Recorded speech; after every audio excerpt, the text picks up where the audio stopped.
Bien, bonjour. Donc, je remercie Jean-Marie de m'avoir invité à ce colloque. Alors, évidemment, je suis toujours un peu embêté parce que je ne travaille pas tellement dans les mêmes domaines que lui, donc je ne sais jamais trop quoi dire. Alors, bon, j'ai trouvé ce titre, là, j'ai la mémoire qui flanche, et puis, effectivement, dans ce que je fais, c'est plutôt une vision d'ingénieur un peu basique. Là, je suis toujours confronté à des gens qui perdent leurs données, qui ne savent pas comment faire, qui ne savent pas les manipuler, qui savent plus aussi. Alors, comme on est dans un musée, j'ai quand même apporté des objets.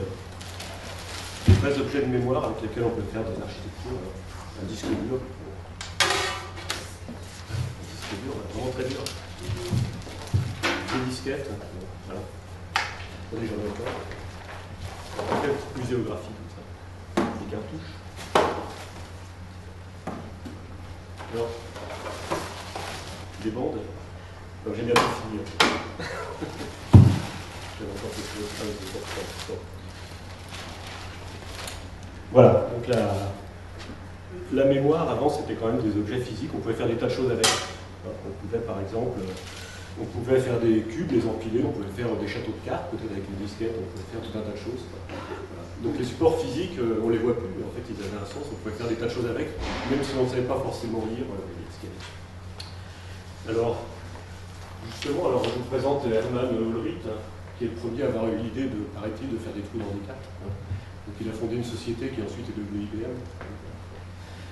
C'était au début du XXe siècle. Alors, en fait, l'information, le substrat, on l'utilise pour stocker des suites de bits. Donc on fait des trous. Alors dans des machins comme ça, c'est l'orientation de certains matériaux. Si on fait des bosses ou des creux dans un CD-ROM, finalement, c'est des trous. On grave physiquement le CD-ROM. Et donc, en fait, qu'est-ce qu'on stocke? On stocke des 0 et des 1. Pour des choses plus compliquées, je fais un petit cours d'informatique vraiment de base, pour des choses plus compliquées, il faut utiliser des paquets. On parle souvent d'octets, parce qu'on les met par 8 bits.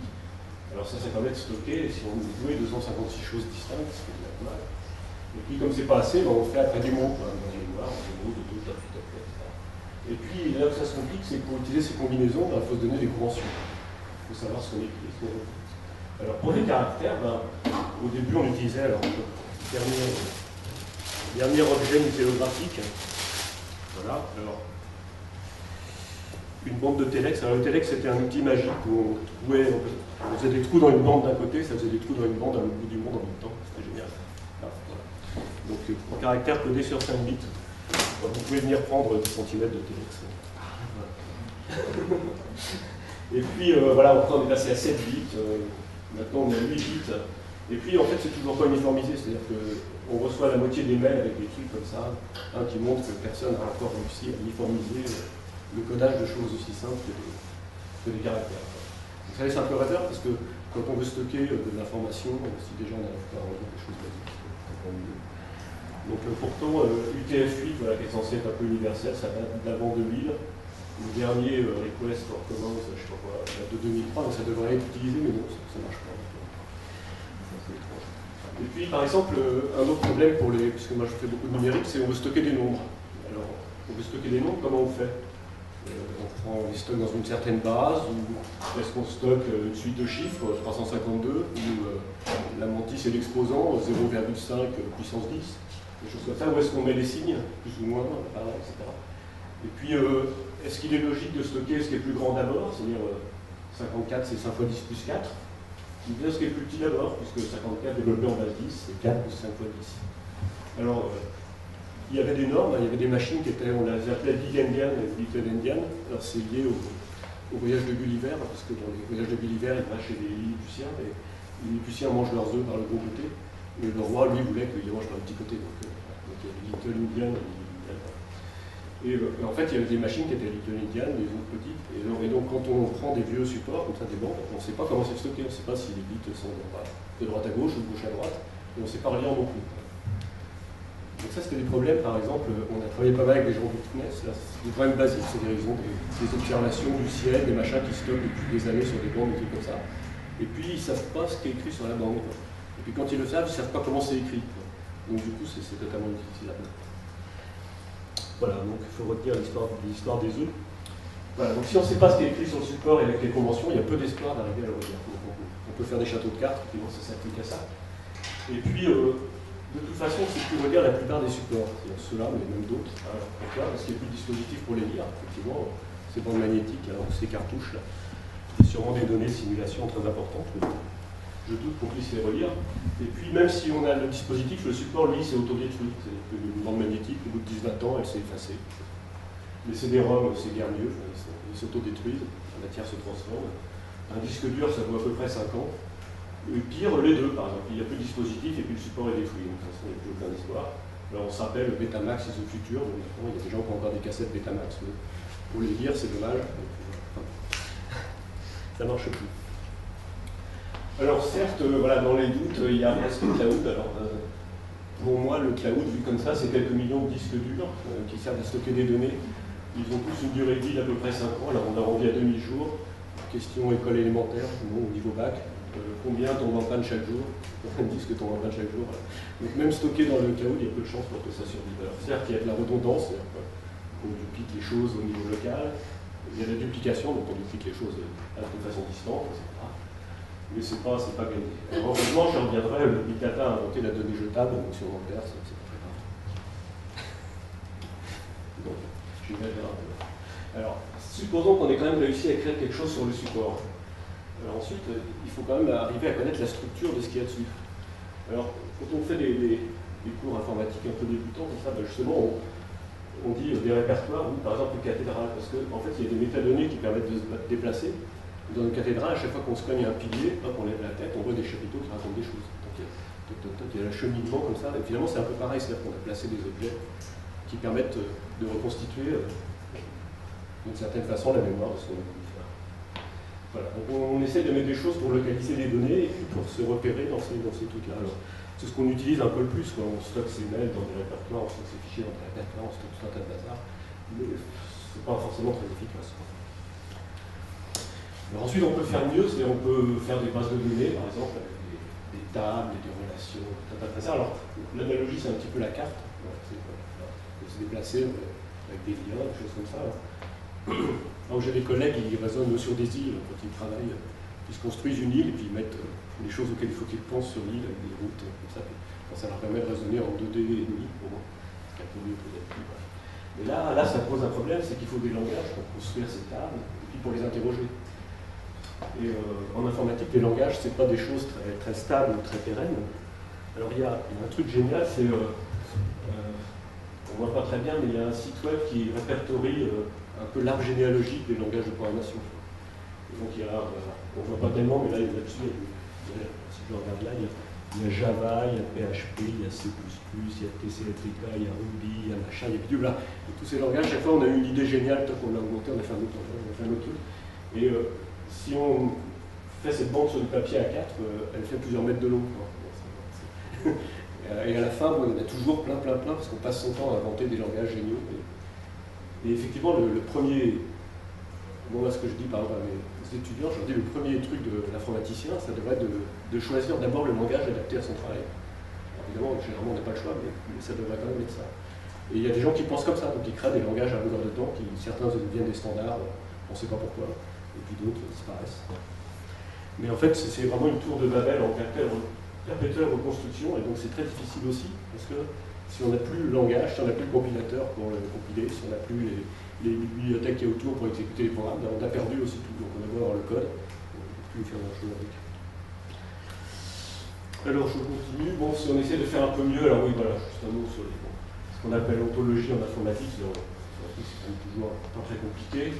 Donc on tente de modéliser un ensemble de connaissances avec des termes et des concepts qui donnent du sens. Donc on essaie d'aller un peu plus loin que la simple base de données, que ça. Alors, ça permet d'envisager de raisonner. Hein. Donc c'est tout l'intelligence artificielle, tout ce qui est web sémantique, toutes ces choses-là sont basées un peu là-dessus, c'est comment décrire cet ensemble de connaissances. Alors il y a un problème récurrent là-dedans, c'est l'enrichissement, enfin, alors, comment on enrichit les choses quand les métadonnées n'existaient pas avant, qu'est-ce qu'on va faire? Comment retrouver ce qu'on ne cherchait pas initialement? Alors ça arrive souvent à des collègues qui travaillent dans le domaine de la biologie, par exemple, qui cherchent pour des médicaments, des choses comme ça. Donc, ils constituent des bases de données énormes, ils mettent plein de métadonnées pour retrouver les trucs. Et après, ils disent, ah oui, mais les bonnes métadonnées dont on a besoin maintenant, on ne les avait pas mises à l'époque. Comment fait-on? Ça prend oublier. Et puis, comment trouver ce qu'on ne cherche pas? Ça, c'est le Graal, un peu, c'est ce qui tourne autour de l'intelligence artificielle, c'est ça, c'est comment on peut faire des associations. Notre mémoire, elle fait des associations, elle est associative. Donc, elle reconnaît des contenus, mais notre mémoire, elle fait aussi des associations par contexte. Donc ça, c'est vraiment quelque chose qu'on n'arrive pas à reproduire ou à simuler pour l'instant. Même M. Google n'y arrive pas. Alors, oui, je voulais dire un mot sur le big data. Alors, le big data, c'est quand il y a beaucoup trop de choses à gérer, voilà. C'est quand on s'en sort plus. C'est aussi souvent quand la donnée isolée n'a pas de valeur. C'est-à-dire c'est l'ensemble des données qui peut fournir quelque chose, mais la donnée toute seule n'a pas de valeur, forcément. C'est pas structuré non plus, et puis souvent c'est quand on ne sait pas exactement ce qu'on va faire avec. Donc utiliser ça, voilà. Les utiliser, c'est ce qui est le plus difficile là-dedans, c'est pas les créer, pas tout le monde stocke les données partout, mais que faire avec. C'est un peu ennuyeux. Moi j'ai une vision pessimiste des big data, quand j'ai fait ça un peu pendant la nuit, là, comme ça. Alors, les données qu'on met dans big data, c'est souvent des données un peu jetables. Par exemple, on va stocker tous vos trajets, vos communications, vos achats, vos photos, les documents en tout genre, les vidéos de surveillance, les machins, les tas de trucs. Et puis on va faire des traitements assez basiques. Alors, les gens qui font ça, ils vont dire on va réduire la bande passante, on va compresser l'information. Voilà, un peu comme le bulldozer là, qui va passer, puis on va récupérer ce qui sort pour faire des choses avec. Alors, ce qui est un peu dangereux, c'est que finalement dans tout ça, il y a une confusion entre la corrélation et la causalité. Et il y a beaucoup d'articles en ce moment sur ce sujet-là. C'est-à-dire que l'exploitation qui est faite de ces contenus est un peu ennuyeuse.